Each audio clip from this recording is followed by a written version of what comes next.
Monroe pretty soon.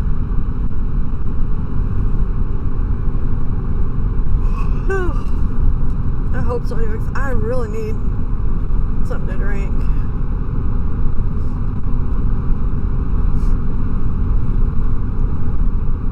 So I stopped over in, I think it was Forest, Mississippi. Get my mouth to work. work. I stopped and fueled up last night in Forest, Mississippi. There's a truck stop up in there that I'm familiar with. I've stayed there a couple times, not at the truck stop, at a motel across the road. But I didn't want to stop that early. I had more drive time left. But I stopped and fueled up. Ah, man, sometimes it's hard to get going in the morning. I didn't sleep great. Between the bed bugs, the idea of the bed bugs, and the room being hot as hell for the first 4 hours till the air conditioning finally was able to cool it off. You get what you pay for in motels. You know, you really do. Well, sometimes you don't either. I shouldn't say that, because sometimes you pay a lot and you get a crappy motel anyway. But this was a budget motel in a little bitty town with 2 motels. One of them was full. This one had a room, so I took it. Yeah.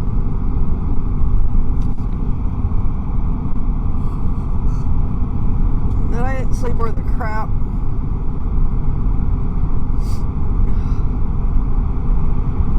I sat for my 10 hours though. I sat up too late because I just couldn't wind down. I don't know. You know, sometimes you just have that. You have one of those days where it just winds you up and it takes a while to wind back down. And then you find dead bed bugs in your bed and it's like, okay, this is real relaxing. Okay, they have a McDonald's in Monroe. I can see the billboard. It doesn't say where it is, but it must be up here at the next exit. Or somewhere thereabouts. We'll see. I hope they're not juvenile delinquents who are going to play tricks on me this morning, because I really just want some coffee. Can I have coffee, please, with no hijinks? Cream and no hijinks.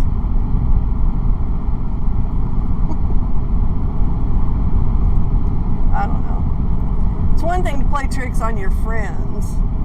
It's another thing to do shitty things to strangers. And evidently, I think it was the second girl. The first girl was okay. She was, you know, just fine. She acted normal. The other one was acting persnickety. You know how kids are when they act persnickety, and you can tell they're up to some kind of shit. She was up to some kind of shit. I just didn't think it would be that kind of shit, so.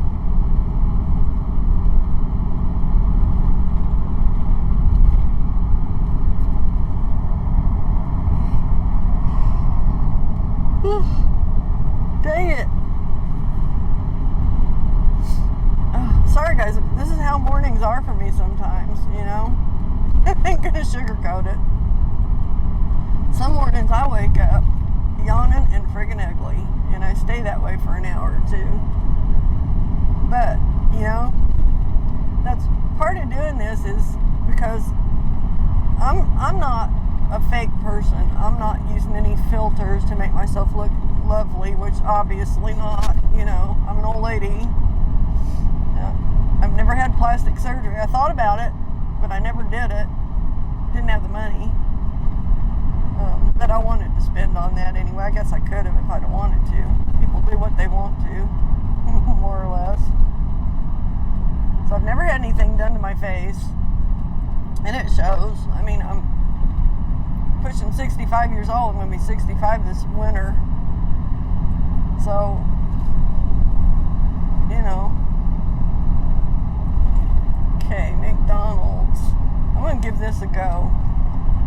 We're going to try for McDonald's here. 118A. 118A. That's 18B. I want 118A. McDonald's one be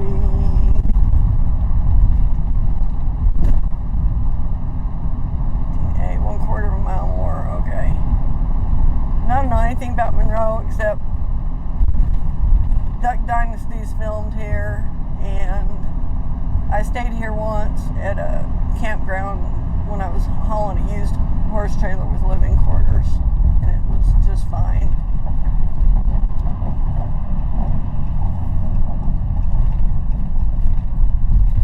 Okay, I hope this is right, because I'm not really seeing anything yet. That's okay, because I can find my way out of here. Okay, there's motel signs. Now there's some food signs, but I don't see a McDonald's sign. Captain D's Burger King and Kentucky Fried. Well, they said there was a McDonald's here.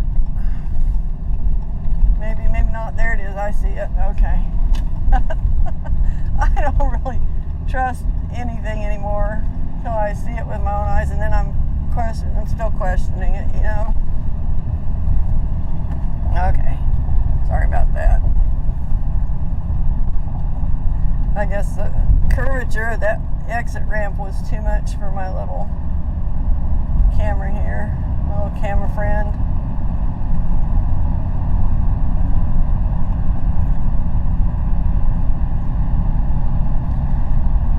I'm just going through the drive up today. I went into the McDonald's yesterday morning in Mississippi, and for the first time ever used a McDonald's ordering kiosk, which I guess was okay. It wasn't like a terrible thing, but it took me about 2.5 times longer to get a cup of coffee than it would have if I would have just been able to ask them for a cup of coffee. You know, 'cause you have to go through like 7 screens on the kiosk, and then you have to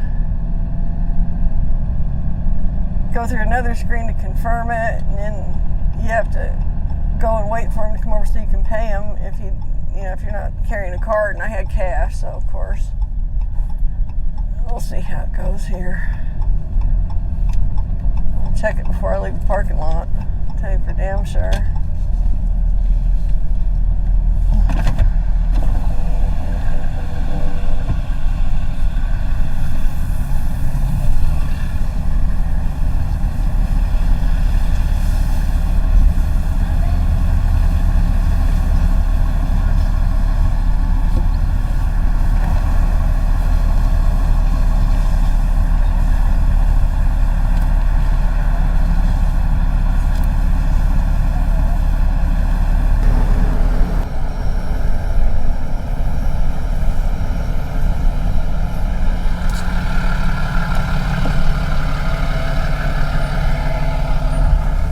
So as it turns out, McDonald's has really good decaf. They've changed. I think they went back to their original coffee or something, because they used to have really good coffee and good decaf. And then they started trying to compete with Starbucks, which they still do, but I think they had enough complaints from people. Because people don't necessarily want to buy a $3 or $4 cup of coffee at McDonald's, you know. The fancy bitter stuff.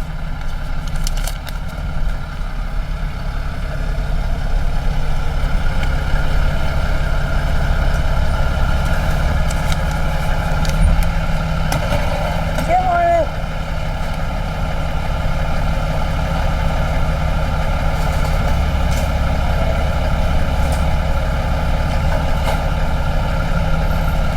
Thank you.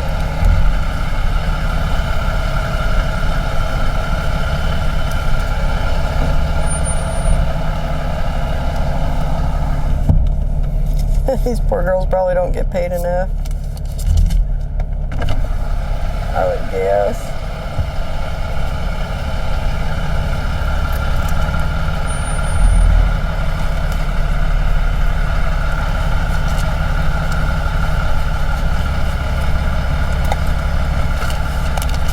Thank you. Have a good one.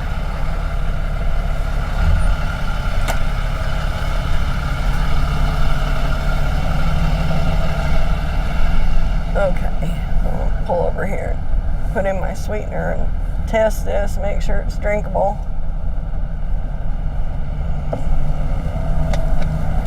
Before I leave, because I was miles down the interstate yesterday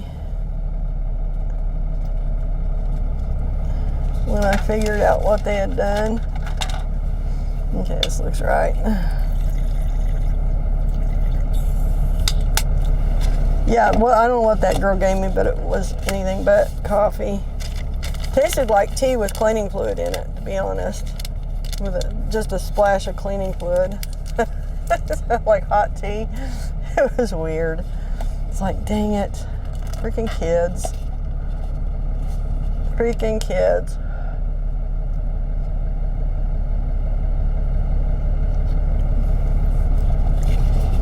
Okay. That's fine. Nothing wrong with that. Not a thing.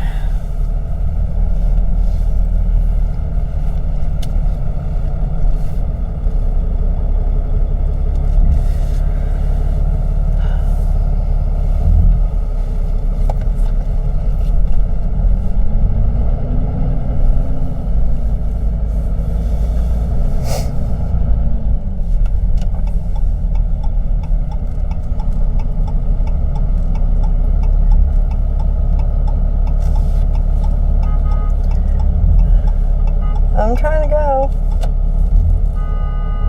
I don't know what this guy's doing. He's like having a fucking fit behind me. Literally throwing a fit. I guess he was mad because that person wasn't doing nothing fast enough for him or something. Honking and carrying on and waving his hands. People. We can all be big assholes, you know. A lot of us are. A lot of the time. Some of us can behave pretty well. Well, we can all behave pretty well when we want to. Question is, do you want to? I guess. You know, are you interested in behaving like a normal human being, or you want to act like a nitwit? Well, there's an obvious answer to that for some people, some days. And sometimes it's, you know, both ways on different days. Is for me. I'm not like trying to be hypercritical about human beings here, because I am one, and I'm just as guilty of all this shit pretty much as anybody else.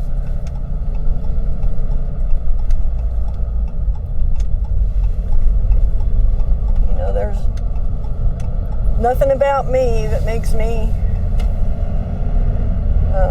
special over any other human. That's for damn sure. I'm just another one of them. So, okay, 3/10 of a mile west Shreveport. All right, see it up here. Now I can get on down the road now that I've accomplished this much.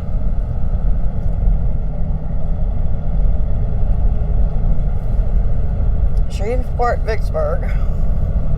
This must split down here because one's to the left and the other one's to the right. Shreveport's west and Vicksburg's east. Done been to Vicksburg and back. So let's pick Shreveport. And my objective today is just to get home. And maybe if I get back in the region in time, if something else comes up that I could go get, maybe I can swing by and get something else somewhere. I don't know. If it does, he'll text me and then I'll... Okay, these ramps are hell on my camera placement. I don't have a good way to set this camera yet. I've got to figure something out for it. This is okay because I don't plan to do this all the time or even very much. This is still part of my, you know, experimentation, working the kinks out of the system and all that. These roads are so rough. I mean, there's just, if it's not stuck or bolted down to the dash, it's going to move around. And unfortunately, my big mount is a little wiggly. Not sure what the deal is with that, but Jeez. It's freaking bumpy roads. Okay. Let's try this. Damn it. Fighting with everything. Just trying not to splash my coffee all over the inside of the cab of the truck right now, really. Glad to have it, though. Very glad to have it.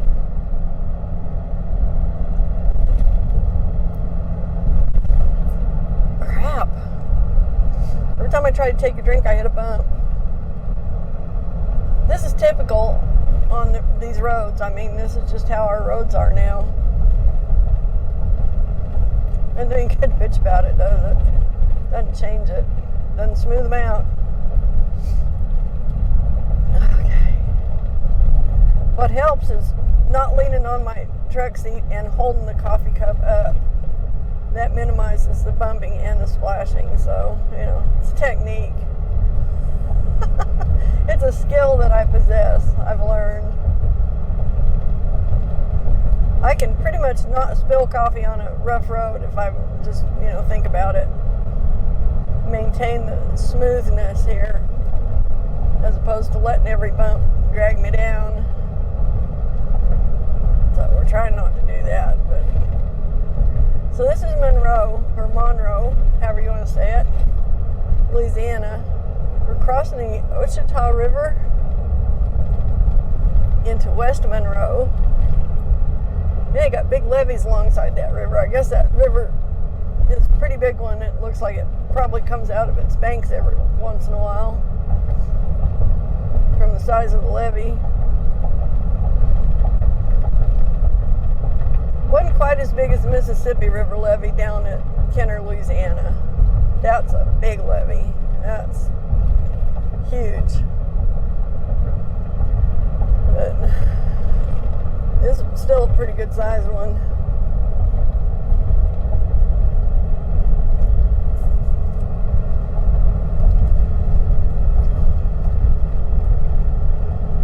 Okay. That seems a little better. It's bouncing around a little more than I like, but I don't know what to do about it right now. These roads are just, they're full holes, you know. What do you do?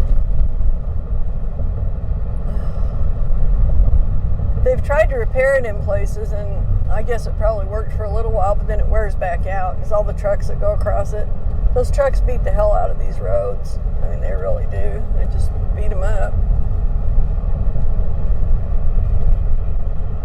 And it's a heavy, heavy truck route. All of the interstates are heavy truck routes. I mean, that's, if you're, especially in the east, if you're driving a truck, you pretty much can't make decent time unless you're on the interstate. You know, out here west of the Mississippi, it's not quite that way everywhere. Texas, it kind of is.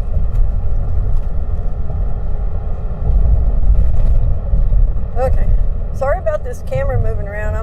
This is all experimental. So, what was I saying before? Oh, the reason my brother gives me hell for showing my face, but there's a reason I do this. Because I'm extremely vain and I'm so good looking and I want everybody to see. That ain't it. Because I'm a real human being and I'm really out here doing this job and I'm not faking anything up. There's nothing fake on me. Everything on me's real. Including all the wrinkles. Yes. Exactly. You know, there's nothing fake about this face. I don't use filters. I don't put on a gob of makeup. In fact, I have zero makeup on. Not like you wouldn't know. Sometimes I do wear makeup, though. You know, when I'm home, I do. When I'm working out on the road, I usually don't. Just because it's a pain in the butt, and I don't have any place to sit in most motel rooms and put this stuff on. You know, because it takes some doing to get me painted up. Trust me. It's a little bit of an effort. Not something I mess with when I'm at work. The people I'm picking up trailers for don't care if I'm wearing mascara or not. I've never had anybody complain because I showed up without my war paint on. You know? No. Now, things were different in other jobs. When I was a cop, I always wore makeup. I always wore, it was my cop mask. I always looked the same, identical, every day, same makeup, same look. You know, conservative looking, nothing wild. You know, no crazy purple eyeshadow or anything. But I did that for a reason, because that was the facade that I presented as an officer. I had a uniform and I had a certain look, you know, a certain level to come up to present myself to the public in that capacity. It's hard enough getting respect as a woman in policing, but it's even worse if you let yourself go and you look scraggly or haggy at all. People will read that as you're not effective, or you're not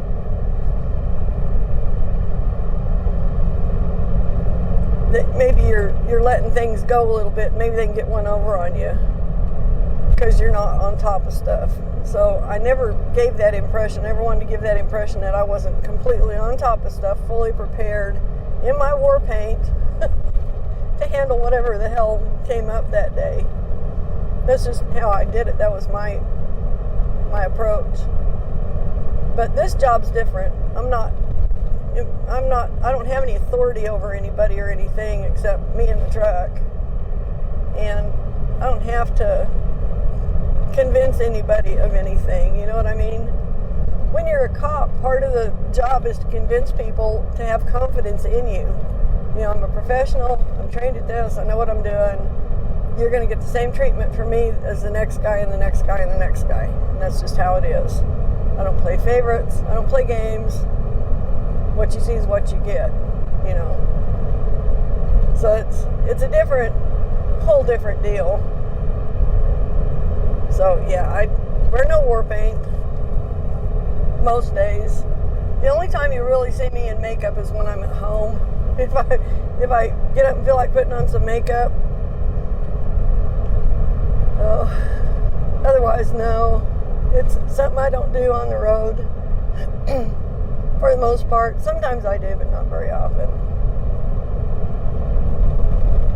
But, you know, I'm just a regular person. I'm not somebody out here trying to invent some kind of a false narrative to make a YouTube video channel based around it. It's not like that. This is all real, 100% real. You know, if I'm out moving loads, I'm out moving loads. As you can see, you know, that's why I like showing you the loads. That's one of the reasons I really like having the two cameras now. Is being able to take the little one out and walk around the load and give you a better look than I was doing before, because I was really lousy. For the first 200 videos, I was really lousy about getting out and showing you exactly what I'm pulling, and, you know, trying to be better about that now. Now that we're into our 202nd video, or 200 and something video now. But it's all a learning process. You know, I've been learning the whole way. But as to my brother and his, you know, kidding me about showing my face, well, I do that because of that. Because it's just all real. I'm not making any kind of stuff up. I'm not dramatic. I don't over dramatize stuff. Mostly. Sometimes I do. But not just in real life. Sometimes I get a little dramatic. I'm female, what can I tell you? So I have my dramatic female moments, but I try not to do that on camera. I don't invent stuff to put on camera, put it that way. So it's just, I mean, the drama that you see in here is probably in front of us out on the highway. You know, it's what other people are doing. People having road rage or driving like morons or whatever. That's the kind of drama you can expect from me, right? Or getting my trailer stuck in a gate and tearing the tires off of it. Never thought I'd have to say that. Never even crossed my mind. What a weird thing. That's still bugging me. I think I'm traumatized. I think it actually traumatized me. I'm not going to look at those gates the same way anymore forever. You know.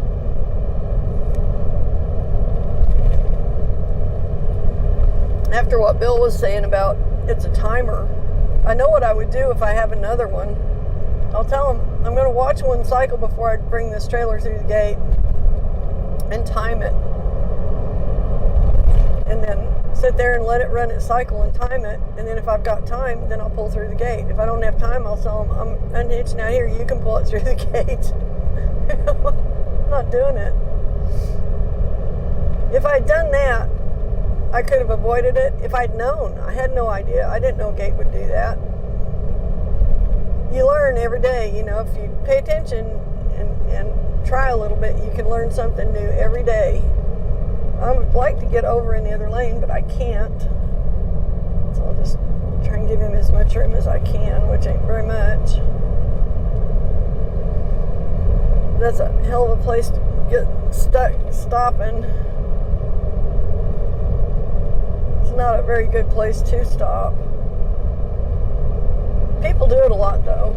You know, they'll do that. And I've done it when I've had something urgent that I had to stop and do, like, I don't know, a hitch come loose, or not loose, but the hitch handle start to unroll or whatever. And I'd go back and tape it back up. There's a lot of stuff that goes into this hauling trailers that you would never think of.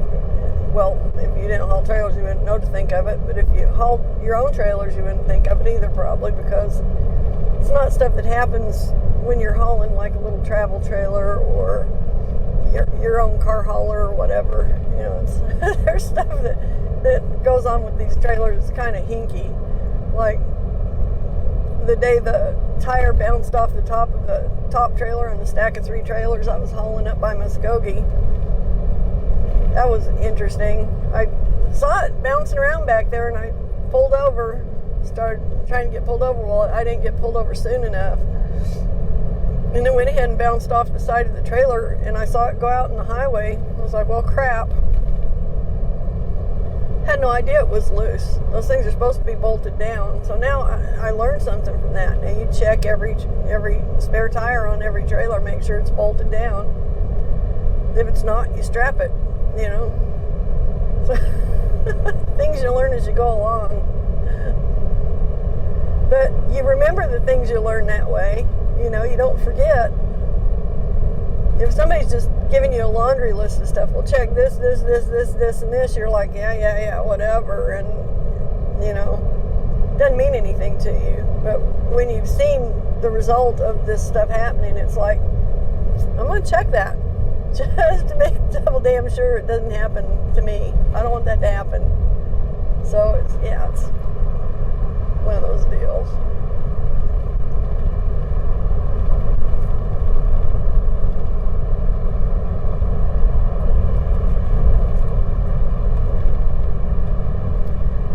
That's pretty damn good decaf, really. Thank you, McDonald's. Thank you for not having any little pranksters in your store this morning. Some people's kids, I swear, just ornery. Ornery.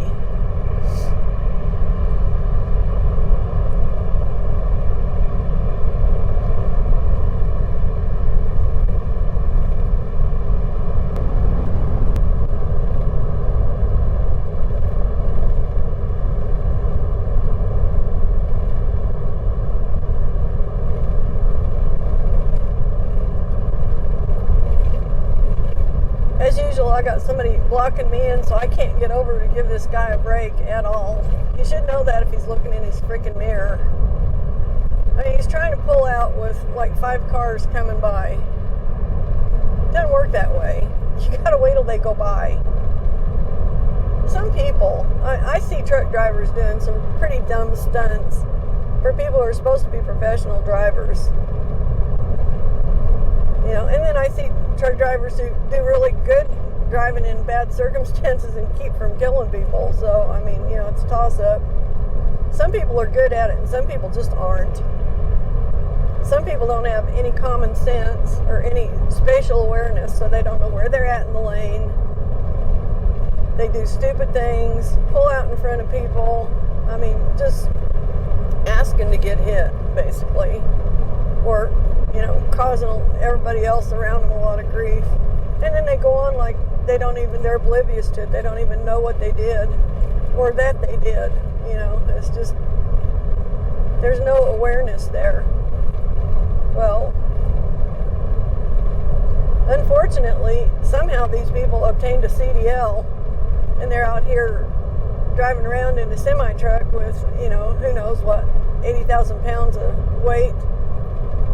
And they got not the sense, God gave a goose. Yeah, it's kind of scary if you think about it that way. A little worrisome. Okay, I think this is the town I was thinking of. Reston, that's what it's called. I think it's Reston or Ruston. It might be Ruston. There's a college here of some kind, but they've got some businesses, and they've got Starbucks, and they've got McDonald's and all that. This is the last bigger town before we get to Shreveport. This is about the halfway mark across the state. Yeah, Ruston, there we go.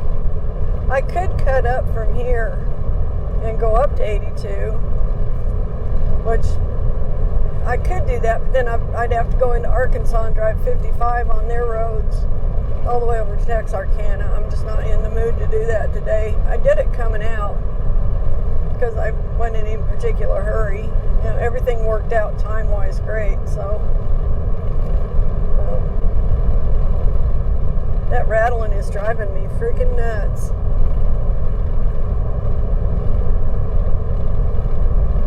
I mean, it's just rattle, rattle, rattle, rattle. It's terrible. Don't get it.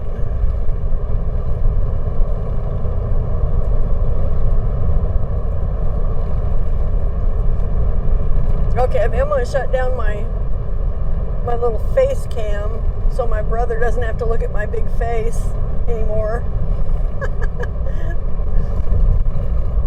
The reason he doesn't like looking at my big face is because we look quite a bit alike, except he's a guy, and he looks more like a guy, and I'm a girl, and I look more like a girl.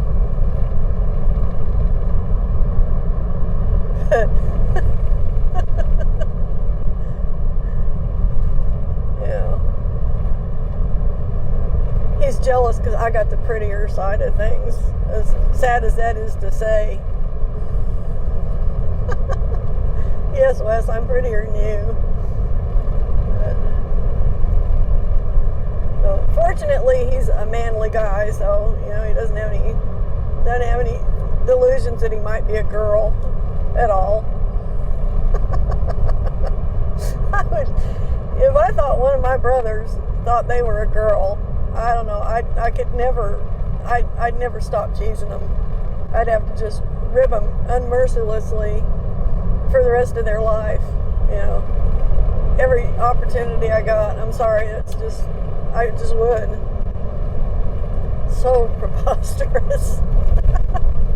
Just the thought of it is so ridiculous, and it's hilarious to me. It's, my brothers are guys, guys. They're not girly guys at all. Thank God.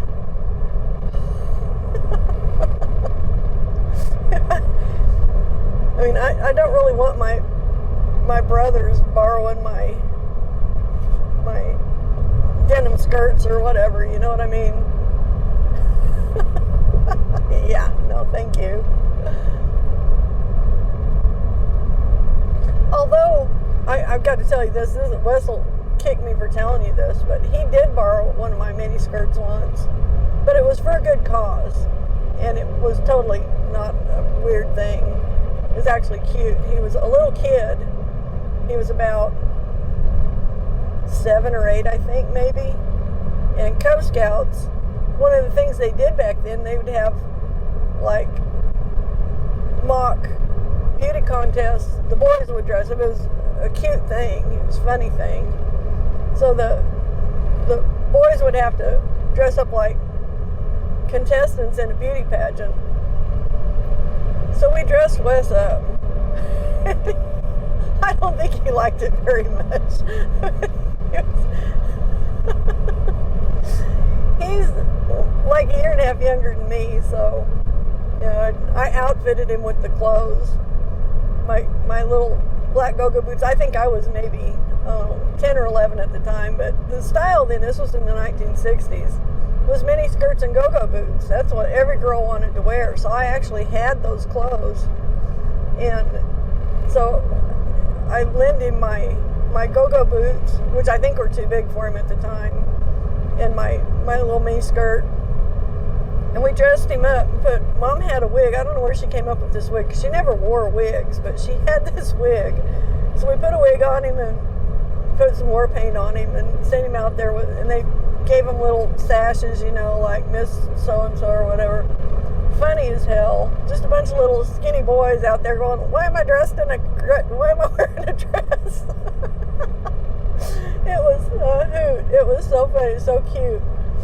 If he'd have been a couple of years older, it wouldn't have been cute. It would have been like, no, that's weird. Let's just don't do that. Let's don't say we did, or don't say we didn't, But at that age, it was really cute. It was funny. It was a lot of fun.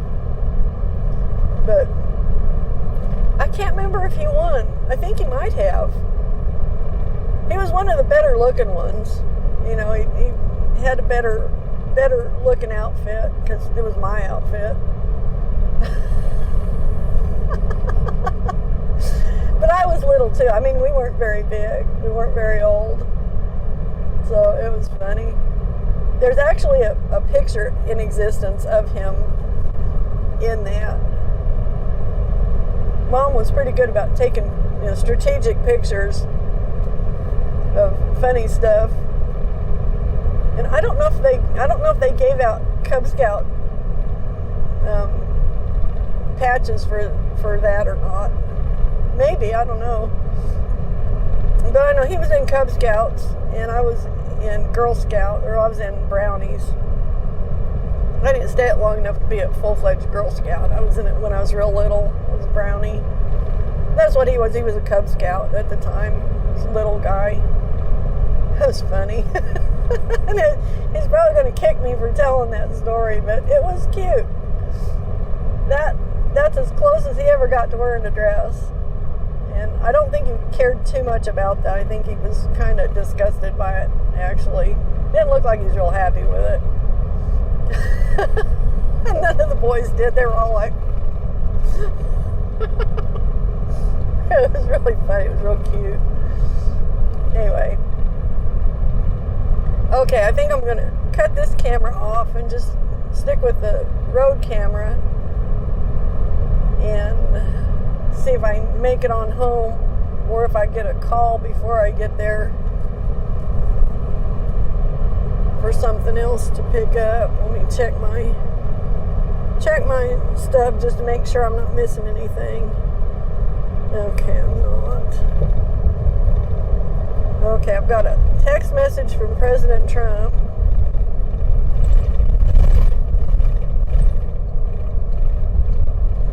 Got a text message from our granddaughter.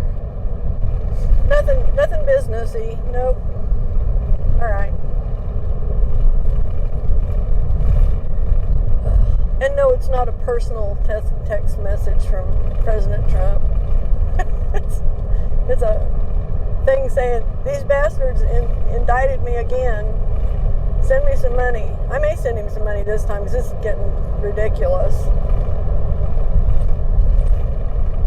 I'm fed up with it. I think everybody's getting fed up with it. Every time something bad comes out about the Biden family, they slap another indictment on President Trump. It's like, how can anybody take this shit seriously anymore? They're making a mockery of it.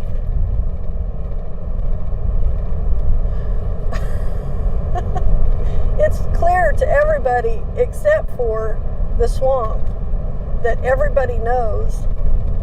Everybody who's paying attention anyway, who isn't some woke tool for the left, everybody else on the planet knows that President Trump is being politically persecuted by Special Prosecutor Jack Smith and Merrick Garland's Department of Justice.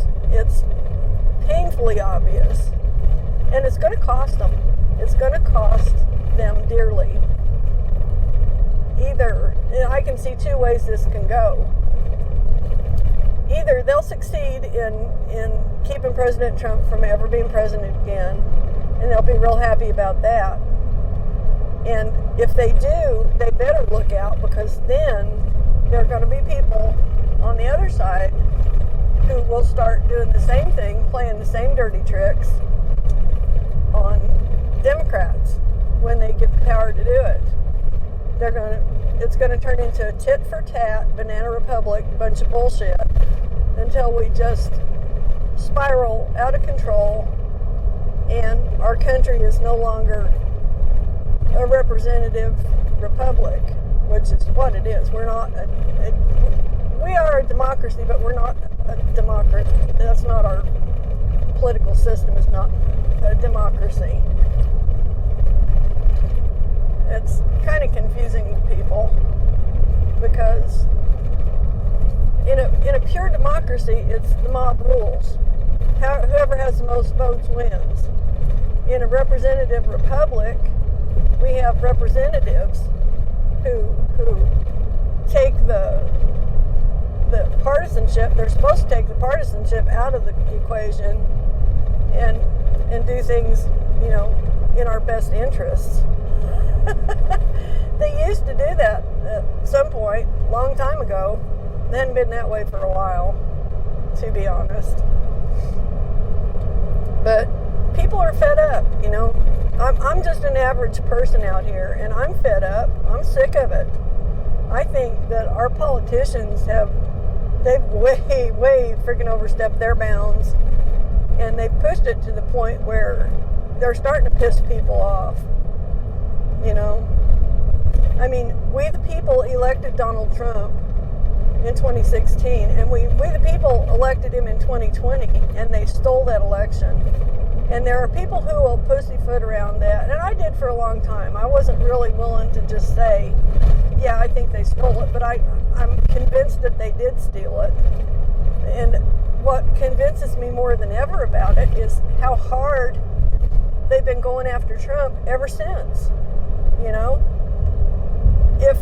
If he had legitimately lost in 2020, and he had conceded, and there was no funny business, there was no early shutdowns at the polling places where the Republicans were casting votes, or people didn't get turned away, or they didn't shut down the polls early and then go into hiding for 3 weeks while they manufactured enough votes to pull Biden out, whatever. Our elections didn't used to be this way. This only started in 2016. And they didn't cheat enough in 2016 because they didn't think they had to. They thought they had a shoe-in with Hillary, which God only knows why they thought that, because she's a dimwit. She's a good politician, but she's a dumbass. She thinks she can act like a goddess and get by with everything, and she's been right about that. She has gotten by with everything she's ever done.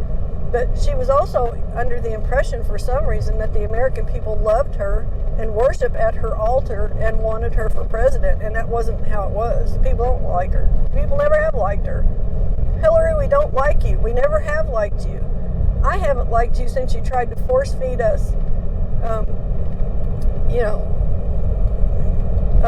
government health care plan back when your husband was president. When Bill Clinton was president, and some of you are not old enough to remember this, but I am, Hillary Clinton was the biggest pain in the ass, because Bill was a popular president his first term. He was very popular. I voted for him the first term. I liked him. Until I found out what a lying sack of shit he actually was, with the whole Lewinsky thing and the cigars and all that nasty business. But Hillary, during his first term, decided she was going to be the healthcare czar, and nobody appointed her, nobody elected her.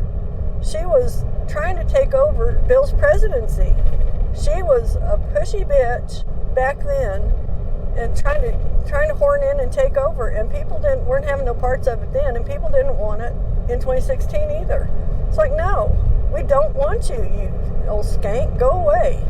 Didn't you get the message earlier on? We don't like you. She's not a likable human being. And one of the things you need to be elected, if you're not installed like Biden, to be elected, you have to have a certain level of likability, right? To get people to go out and vote for you. People aren't going to go vote for you if they don't like you. They may vote against you, but they're not going to vote for you if they don't like you. You know?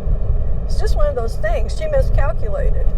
She's not as bright as she thinks she is. And if I end up getting hanged in a jail cell somewhere, it wasn't suicide. So, you know,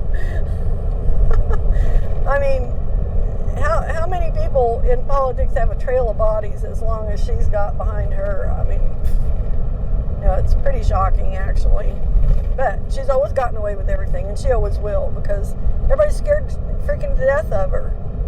You know, nobody wants to bump heads with Hillary. Do that, and you end up suicided somewhere in some park with a couple holes in the back of your head and a suicide note pinned to your chest. Really? Yeah. You know,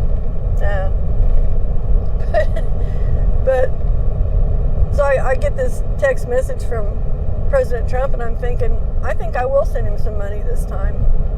You know, because every time bad news comes out about the Bidens, they drop another indictment on him. I bet they've got a stack of stuff sitting there. And there's a meme going around on Twitter and Facebook, and it's the Dr. Evil or whatever. You know, it's like, oh, they know about this, and then the woman's yelling, well, release the Kraken or whatever. You know, that kind of a meme.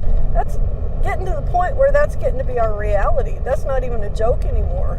That's actually what they're doing. Every time something happens that sheds a bad light on Biden, and a lot of it's coming out now because Hunter Biden is a dirty guy, and I don't mean like unwashed, I mean he might be that too, but he's just a morally and politically dirty guy. He took bribes from the Ukraine and China and evidently all kinds of other countries with Joe Biden's full knowledge and blessing, because he participated in it, and all that's coming out now.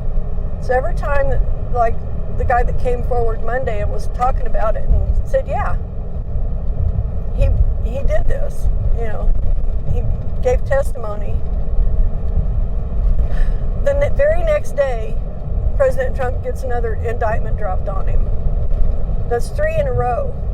3 times there's been bad news about Biden being corrupt, and each time that news breaks, the very next day, they drop another indictment on President Trump. Coincidence? I don't believe in coincidence. You know, cause and effect I believe in. You know, my common sense tells me there's no logic to that. To him, you know, them just whipping out these indictments one after another. I guarantee you, now watch, the next thing that comes out about Biden, and something will come out again pretty soon, because it's all starting to unravel. All the stuff that we thought was true is true.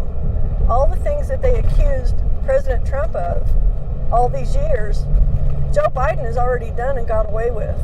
And this is a common thing for the left. This is one of their political ploys that they use to damage their political opponents. And it's a Marxist theory. It's a Marxist philosophy and it's well-known Marxist philosophy. That Saul Alinsky, it was one of his rules of how to bring down a country, I guess, or whatever it was, how to cause anarchy or whatever. And it's accuse your enemy of that which you know you're guilty of doing, because it confuses the masses, and it gets them used to this idea, you know, that the other guy's the bad guy. It makes the other guy look like the bad guy. But there's also an old saying that should be applied to the Democrat Party, and we need to bring this old saying back, because the guilty dog barks first. And they're barking, man. Them dogs have been howling for years. Well, it's because they're all fucking guilty, you know? And they don't want you to think about them as guilty. They want you to believe their line of crap to discredit their political opponents because they're that power hungry. They are seriously power hungry people, frighteningly power hungry. They are willing to do anything to anybody to maintain the power that they've got. Look what they're doing to all the old folks in Congress who shouldn't even be there anymore. My God, are we kidding? Dianne Feinstein's 90. She can't even think anymore. Her brain is mush. You know, at this point, it's elder abuse to have her in there. You know, whatever happened to going home? Well, they don't want to give up their power, obviously. And the people around them don't want them to give up their power because they're a placeholder. They're holding that seat until the next proper candidate for their area can be cultivated and slid into the program. This is another thing to think about too, like elections being rigged and stolen and stuff. They've been doing this for a long damn time because there's no way that Californians have been voting for Maxine Waters or Nancy Pelosi or Adam Schiff. Who would vote for these people? You know, they're creepy. They are creepy damn people. Who would vote for them? I mean, aside from maybe their friends and family. Like what I was saying about president, there's got to be a little bit of likability there, or people will not come out and vote for you. If they don't like you, they don't care. I don't like that person, I'm not going to vote for them. Or I hate that person, I'm going to go vote against them. You know, you might get that. But you're not going to get throngs of people out to vote for you if you're some kind of a shady, creepy caricature of a human being. And that's what these people kind of have become. I don't know, it's really weird. I shouldn't even be talking about politics though, should I? I mean, this is supposed to be like road videos, so maybe I should go back to talking about road video stuff. So I'm going to leave all that there. I mean, I'm sure you have an opinion on that. I hope you have an opinion on that. It's important. I mean, our country is at stake right now, and how we handle the next couple of years is going to kind of, you know, how we handle the 2024 election is going to either prove us to be the country that we think we should be, or it'll prove us to be a banana republic and it's all over. So we'll see. I don't know. I don't have any power, I do know that. You know, all I can do is vote when I have the opportunity. Actually, I'm going to just end my whole political diatribe here by saying this. I had switched to independent on my voting registration after what the rhinos in Congress and did to President Trump when he got elected. They did everything they could to undermine him, to fight him, to make him look bad, to prevent him from having any success at all, because they were pissed off because he was shining a light on the swamp, and they are also creatures of the swamp. Don't be fooled by these Republicans. Mitch McConnell, you know, what's his name from, one everybody knows. He's a likable seeming guy. Lindsey Graham seems like a likable guy, but he's a snake. He's as two-faced as they come. He might be like the seven-headed monster in Greek mythology or whatever. Was it Hydra? Maybe he's one of those. These people are not good people. They're not serving America. What they're doing is they're enriching themselves on the back of Americans.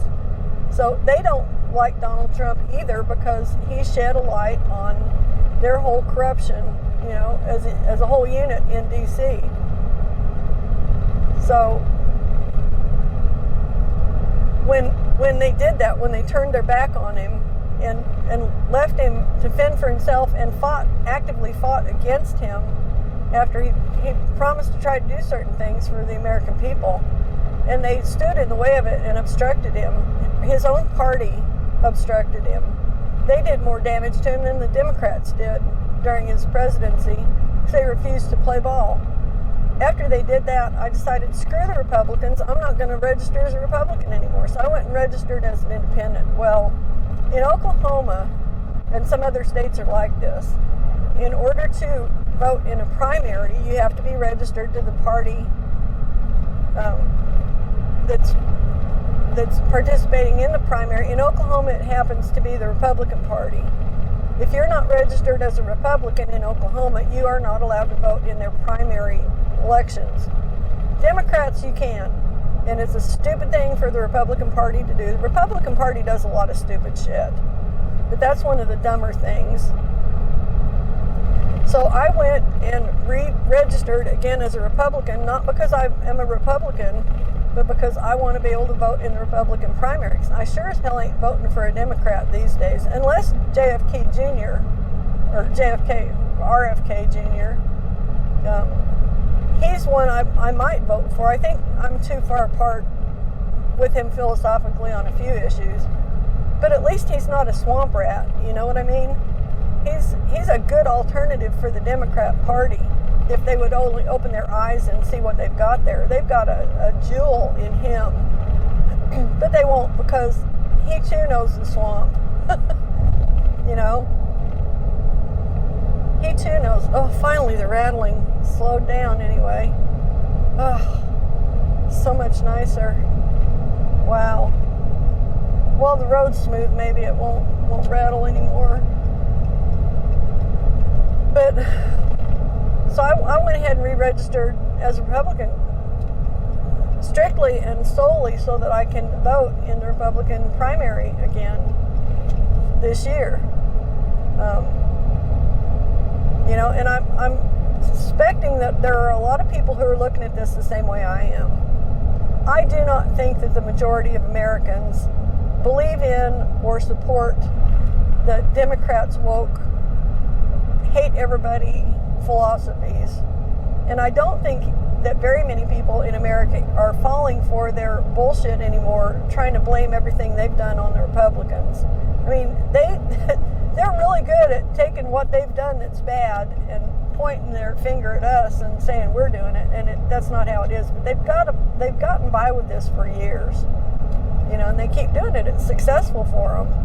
Their hardline party members believe it. The rest of us aren't buying it, so we'll see how it all goes. I don't know. This next couple of years is going to be critical, though, I think, as to whether or not we have a United States with constitutional rights and constitutional protections to pass down to our grandkids. That's where it's at for me, you know. I'm old. It doesn't matter, you know. I'm in the end of my life anyway. The end region anyway. I mean, if I live to be 80, I've got another 15 years. So, you know, for me personally, it doesn't matter. I could go home, go to the farm, and sit there and never turn on the TV for politics again and be perfectly content. But, you know, we've got a granddaughter, and I've got nieces and nephews and great nieces and nephews. You know, the generations coming up should have the benefits we had. They should have the freedom we had. And unless we stand up and fight for it, they're not going to have it. You know, no kidding aside, if we let these leftists win, then we're giving away our country and we're giving up our rights. And we're not just giving up our rights, we're giving up our children's and our grandchildren's rights. And they're going to curse us if we let this happen. And they will have every right to do it. They should curse us if we let this happen. So that's what I think about. So I don't know how you think about it. I hope you do think about it, though, because, you know, I'm not a super political junkie. I'm not that big on politics, but I'm big on fighting for what I think is right. That's what I'm big on. You know, if everything's going along fine and there's no reason to be, you know, no reason to be worried about it, then I don't worry about it. I just go along and mind my own business and, you know, vote in the elections for what I think and all that. But it's gotten to the point now where there's so much corruption and it's so dirty and it's so bad and it's so one-sided that, you know, we've got to take a stand against this stuff. We cannot let this stuff continue because it's destroying our country. And it's not destroying it for us, it's destroying it for our kids, for our grandkids. I don't know about you, but I don't want some man in a dress, as cute as my brother was in his childhood beauty contest. I don't want some grown man in a dress going in a bathroom with my granddaughter. And I'm willing to take that one to the mat. You know what I mean? I will fight that shit. I don't want some sexual predator thinking he can go in a dressing room with my granddaughter or my great niece or some pervert in with my great nephew. That shit ain't flying. And I think that is where the left over pushed it. I've seen this in other areas too, because what they'll do, you give them an inch and they'll take a mile. You give them another inch and they'll take 10 miles. Well, they took too many miles out of their last little inch that we gave them. Now they're vastly beyond anything we ever imagined that they would be pushing in America. And people aren't going for that. People don't want their children exposed to this stuff. Rightfully so. Why would you sexualize little children? Why would you put porno books in children's school libraries that give explicit instructions on how to have pedophilic sex with adults? I mean, it's just disgusting. It's sinful and it's evil. And I'm not huge on calling out sin. I'm not like a great Christian or anything. I'm not a preacher. Far from it. But I know evil when I see it. And I'm staring down the face of evil every time I turn on the TV and see the Democrats going on about their girly men and men can have babies. No, men cannot have babies. This is so insane. I wonder how people are going to look back on this period in history once this craziness is over with, because it will end. It can't continue. Either everybody will buy into it and say, oh yeah, men can do it all, and women don't have any place in society. That's what they're trying to do. They're trying to get rid of women, by the way. Once they get rid of us, there's not going to be a society because there won't be any babies. They're trying to make it so that they can grow human babies in petri dishes and they don't have to have women to produce them. That's what these guys are trying to do. They don't like women. They're misogynists, utter misogynists. They hate us so much because we are different. We're women. They can't stand us because we're women. They hate us because they want to be us, but they don't want to be us because they want to be women. They want to be us because they want to take us over and own us. It's a really sick, weird, cultish kind of perversion-based religion that these people are engaging in, all this transism. So, I don't know. I'm fighting it all. I got two eyes I can see. I've got a brain I can think. When, somebody can stand there and piss on my foot and tell me it's raining, I'm not going to believe it. I'm going to move my foot and say, put your thing away and get the hell away from me because you're full of shit.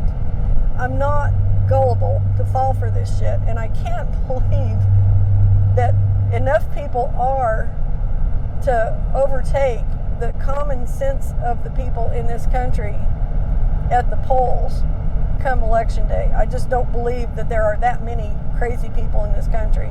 There's a few of them, but they're loud. They are the loud, minute minority. The percentage of people who actually believe all that shit is probably 1/10 of 1% of human beings on the planet, if that. But they're so loud and so vocal, and they're such activists about it, that you get the sense that it's like a commonly accepted thing. Well, it's not true. That's another part of the lie. So, I don't know. I'm going to quit talking about politics. In fact, I'm going to shut off my FaceTime cameras and give my brother some relief so he doesn't have to look at my big face anymore today. And I'll just keep doing the road video. So I'm not going anywhere. I'm just going to shut off this camera and get it off my dashboard. So I'm going to do that now.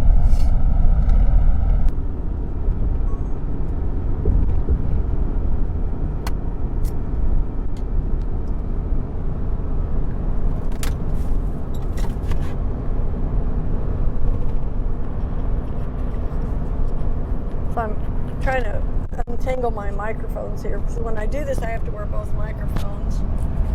So I clip one to the other, and then I have to untangle them when I'm done. I'm gonna quit doing that for obvious reasons.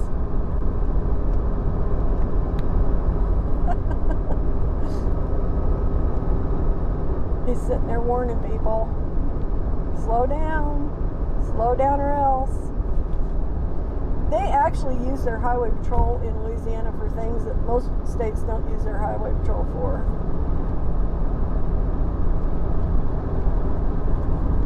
I was utterly surprised to find out. Oh, I better do my microphone thing here. Sorry about that.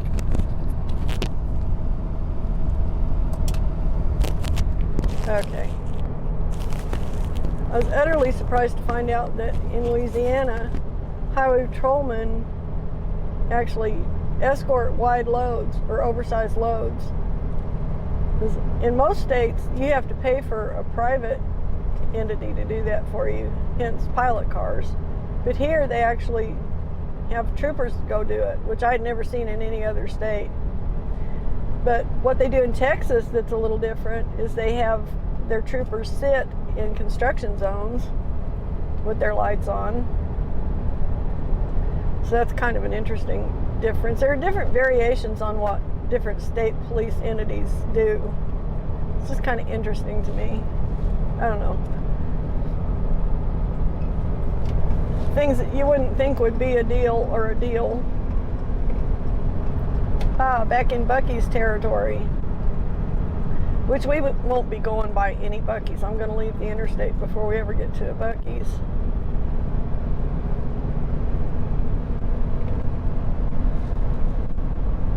But we're back in the zone.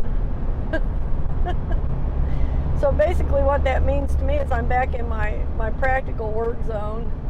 So if I get a call for a load, I might be able to go get it, depending on where it's at. I mean, if it's in eastern Texas or south central Oklahoma, I can probably make it today. Yet, I'm 400 miles from home still, so what about, I don't know, what's that divided by 7? 40 divided by 7? My brain's not working. It's like, no, don't make me think. No. We're getting pretty close to turning north on 49 up here. We're getting close to Shreveport is what we're doing. Anyway, 6 times 7 is 42, correct? Am I thinking right? My multiplication table's here. I think that's right. So I'm about 5 hours, 5.5 hours from home. It's 8, so 9, 10, 11, 12, 1. So yeah, good, that's good. I should be home by about 1-ish. I thought so, because I was only about 7 hours from home where I stopped last night. So I could potentially get another load today, if they get anything. If he gets anything, he'll let me know. I don't even bother calling in anymore or texting them, asking questions, because it's been so slow. You know, if he's got something, he'll give it to me. If he doesn't, well, I just sit around waiting. But there's no reason for me to harass him, you know. I guess I might text him once a week if there's nothing for like the first few days, and then sometimes he'll pull something out of the hat for me. But I'm happy with what I got so far this week. This is okay, since I had 0 nothing last week, so I'm not going to get a check. Week after next, I'll have no check. But that's the problem with missing a whole week, because I get paid. They hold back 2 weeks, and I'm not sure if it's 2 weeks or if it's a week, but anyway, I will get paid next week for what I did the week before last. So I guess they hold back a week. But the week after that, I won't get paid at all because I had no work last week. So it's like frustrating. But I also wasn't out spending money last week. I was hanging close to home. Except I did we did go out to a few yard sales, and I got some things I need to get listed on eBay, which I haven't checked that today to see if I got any sales to deal with. I guess I should do that. eBay's been really slow, really super ultra slow. No, I'm not seeing any orders.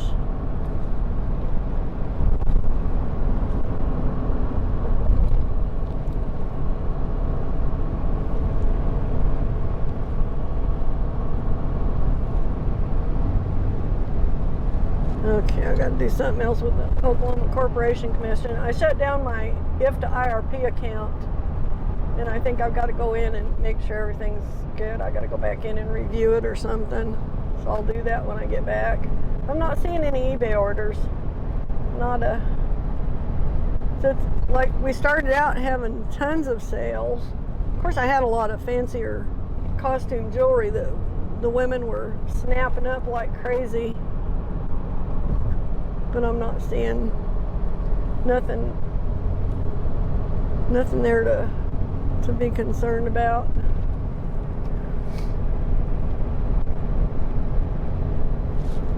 So that's good. Bill doesn't have to deal with it. I felt kind of bad because he's had to deal with a few of the packaging stuff up and getting it mailed out when I haven't been home, but he doesn't mind doing it. So it's not like he's holding it against me, but I didn't start doing it so he would have something else he had to do. He's got enough to do. He's got his chickens and the dogs and the cats and his projects and stuff, and that's plenty for him to have on his plate. He's still not out that far from having that major, like 5 major surgeries. That's only been a couple years, and I don't think he's quite back to normal. I don't know if he's ever going to be 100% back to normal. I mean, he's doing really well, but I don't like the idea of him pushing it too hard, but I try not to tell him what to do either, because I don't think he likes that either. He'd probably rather overdo it sometimes and suffer the consequences than have me nagging him, don't do that, so I try and keep my big mouth shut. Try not to boss him around. I used to be a lot bossier with him, and I admit it. I'm a type A personality. I'm pretty bossy. I've not always been this way, though. That's what the weird thing is. I used to be really meek and mild and shy and timid and didn't like a confrontation of any kind, and just I'd walk around with my head down and try not to have any problems with anybody. And then I grew up and then I became a cop, and now I'm just ruined. I'm ruined forever. So I think that was my shyness that I finally got rid of. I'm not sure, it just kind of fell by the wayside. At some point it became inconvenient to me to be shy. It didn't serve me well. So I just quit it. I just said, no more of that crap. Get away from me, shyness. I'm not going to be shy. I'm still not like super. I still don't like getting up in front of a bunch of people and talking or any of that. I don't like that. I had to do it a couple times when I was a cop, and I hated it. They'd say, oh, we need you to go do a little talk about this program or that program over here because you're working days now and, on my day shift. That's one of the reasons I didn't like working day shift. I got given these assignments that I had no interest in doing. I was interested in cop work, not, public speaking or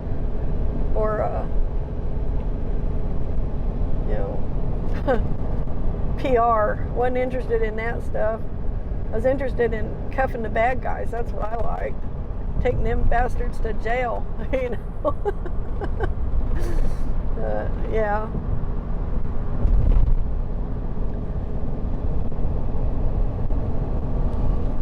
Whew.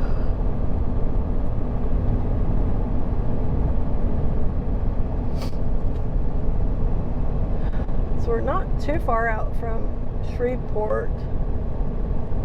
Actually, I think I got 14 miles to go. still on I-20. I-20's not been really bad. It's heavy traffic, but because I'm running slower and not fighting it, it hasn't been miserable. That's when the interstates get really miserable, is when they get even more crowded than this, which it will over in Texas. It'll get to be a lot more crowded. Or when you're fighting it, you know, trying to fight the traffic, trying to stay ahead of the traffic or whatever. If you just hold back and, you know,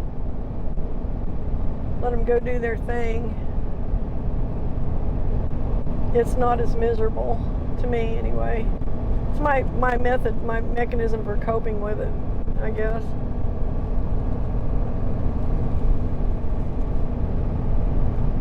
This is the eastern edge of Shreveport here. There are alligators in this area. If you've ever watched Billy the Exterminator, it was a show that was on years ago. I saw him recently, him and his brother Ricky. I can't even remember what they were, some news show. I don't know if it was on Fox or something else, but they were in a news segment. They were interviewing him about something, and I had to do a double take because Billy the Exterminator's lost his ever-loving mind. He used to be eccentric, but he was, you know, seemed like a relatively normal guy who just kind of had a rock and roll feel to him. But then he turned into this lunatic who's got like sharpened vampire fangs, and it seems like he was wearing some kind of weird contact lenses to make his eyes look weird, and wearing like a top hat or something, and his brother's sitting there next to him. His brother looks like he always has. He's just kind of a laid-back sort of, you know, kind of hippie-looking guy. They're sitting there getting interviewed, and here's Ricky all leaning back in his chair, kind of looking at Billy, the exhibitionist. Like, what the hell are you doing, bro? It was totally funny. But I used to watch that show because it was hilarious, you know, the way they deal with stuff with each other. Because you could tell, you know, typical brothers, they have their little spats going all the time. There was always an undercurrent of brotherly spatting going on. But in the meantime, while they were doing this, they were also pulling alligators out of ponds around here, all around Shreveport. And so there are alligators in this region, and a lot of them. This is a very alligator-rich area, evidently. I hate those rumble strips. Those things are annoying. That's what that noise was. So it just cracked me up to see him on TV and see how far he's taken it. Because he was a little bikerish, a little rock and roll back when he had his TV show. And that lasted a few years, I think. And then, I don't know, his mom and dad used to be on. I don't know if they're still living or not. I think his dad had a heart attack or something. But don't know if they're still around. But evidently, Ricky's still putting up with Billy the Exterminator's extravagant bullshit. grudgingly. It's really funny. That was hilarious, and it was fairly recent. It was like within the last year, and I was just shocked to see how much more he had weirded himself up. Because he was weird before. He had his hair all spiked up, and earrings, and you know, the black leather. Wearing black leather gear in Shreveport to go catch alligators out of ponds is a little crazy to start with, because it's hot and muggy down here. It's humid. You know, this is Louisiana. It may be northeastern or northwestern Louisiana, but it's Louisiana, and it's hot and it's humid. So running around in black leather to start with is a little kind of kooky. It's kind of a shtick, you know. That was his deal. But he's really taken it to vast extremes now, evidently, because, man, he looked flat out loony, like a lunatic. Looked nutty. So, I don't know. But this is his purview, this area. This is where they do their exterminating, you know. Spraying cockroaches in black leather, whatever. Crawling under houses, pulling out dead possums in black leather. Okay. Sounds goofy to me. It was a goofy show. It was fun, though. It was fun to watch. But, man, some people are crazier than you give them credit for being, I think. he might be one of them. You know, maybe in kind of a funny way, not evidently in a harmful way. I don't think he's, you know, like diabolically evil or anything. He's just kind of campy, funny, campy, really funny.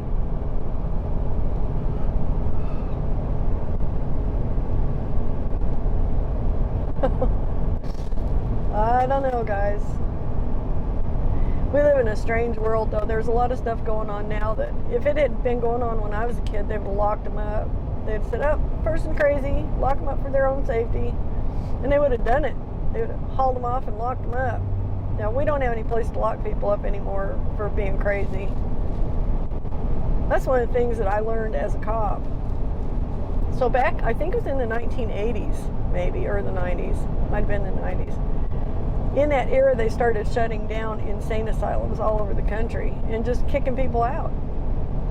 You know, they decided that it was, I guess they decided it was mean to have them locked up like that, and it might have been, but by the same token, when they were locked up like that, there was somebody at least trying to take care of them, you know, keep them from hurting themselves or others. That was the whole point of it.